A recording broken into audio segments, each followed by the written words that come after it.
یو پوښتنه چې ډیره مهمه او ډیره تکراریږي هغه دا ده چې په اروپا کې یا په نورو غربي ممالکو کې تور کار څه حیثیت لري او تور کار کول دا جواز لري د مسلمان لپاره او که نه.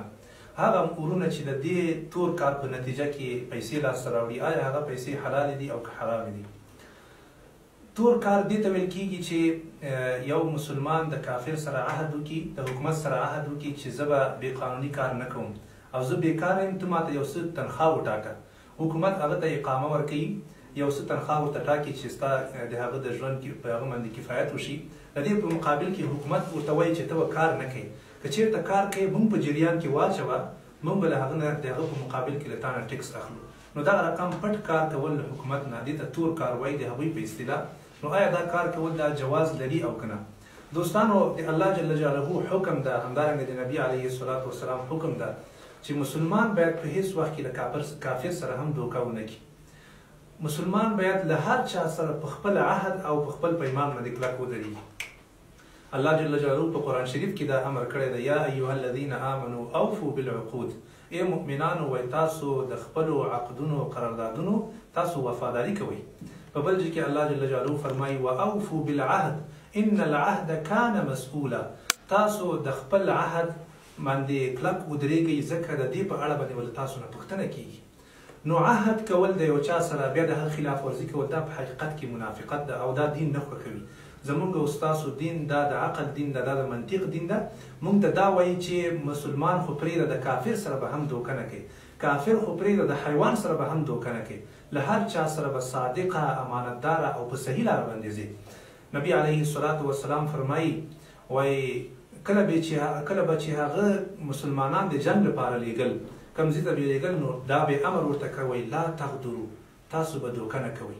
نو دوکه ورکول یو چاته دا څه معنا لري؟ دا د دې معنا لري چې زه یو ډیر پس انسان، یو ډیر هیڅ یو حیثیت نه لرم، هیڅ یو دین نه لرم. نو مسلمانانو ته پکار دی چې په هیڅ وخت کې هم د کافر سره دوکه ونه کړي. کله هم چې تا یو ځای کې کار پیدا کړي او ته پوهېدې چې په دې کې زما ګټه ده، حکومت په جریان کې واچوه، دې کې ستا هم ګټه ده، دې کې ستا د مال هم ګټه ده او ته په حقیقت کې خپل دین ته ګټه رسوي. که ته له هغه سره دوکه وکړې، دې څه معنا ده؟ هغه به څه فکر کوي؟ هغه به وایي چې مسلمانان دغسې بې بندوباره خلک دي، دغسې بې قانونه او بې تهذیبه خلک دي چې هغوی هیڅ کوم اصول نه مني.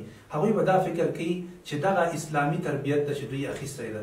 که چېرته اسلام حق دین وایي نو دغه رقم خلک خو به نه روزلي که.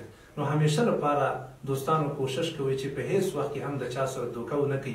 کله چې په یو عهد او په یو پیمان باندې ودرېدلې، په همیشه لپاره په هغه باندې ثابت اوسېږئ او په هیڅ وخت کې هم چا سره دوکه مه کوئ. داسې نه شي خدای نکرده چې تاسو د دې خپلو اعمالو په نتیجه کې د دې خپلو اعمالو د ناوړه سلوکو او تصرفاتو د وجې نه دین هم بدنام کوئ، افغانیت هم بدنام کوي او اسلام ته ضربه ورسوي. نو هیڅ وخت کې هم داسې کړنې ترسره نه کوي چې خدای نکرده تاسو حلال او حرام سره ګډ کړئ. په یو ګیلاس کې که چېرته نیمې اوبه پاکې وي او نیمې اوبه مردارې وي، هغه څوک چې کوي هېڅوک هم ترنه استفاده نه کوي. نو ته څنګه د خپل ځان لپاره نیم مال حرام غوره کوې او نیم مال حلال غوره کوې؟ نو په دې سره به تا ټول هغه حلال باندې هم ورسره ګډوډ شي.